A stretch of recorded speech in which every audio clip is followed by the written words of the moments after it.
Manila's finest hunks. Face of the year is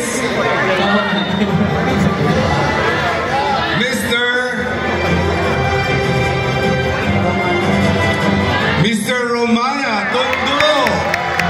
Airport Bayongon.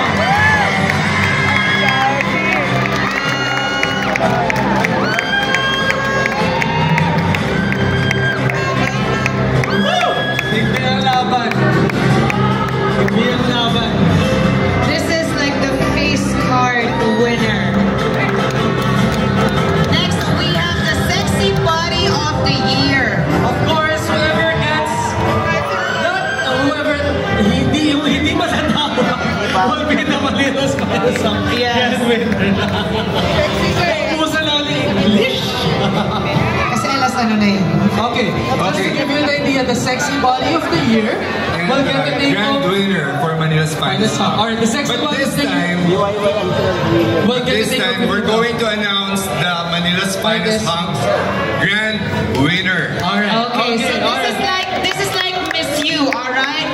They will be announcing the winner first. Automatically, yung hindi mo mention is the Sexy sexy body of the year. Alright, just to give a recap, the grand winner will get the take of 30,000. Correct. That's 30,000 pesos in cash. Kailangan mo lang humanap kung saan ipapa-encash yung check. Yung check na malaki. Okay.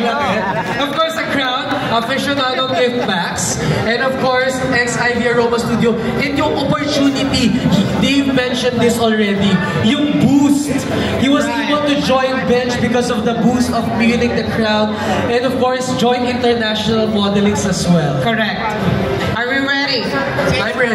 Are you ready, guys? Sita Cinerama Complex, are you ready? Make us feel your energy. Okay, our Manila's finest hunks grand winner is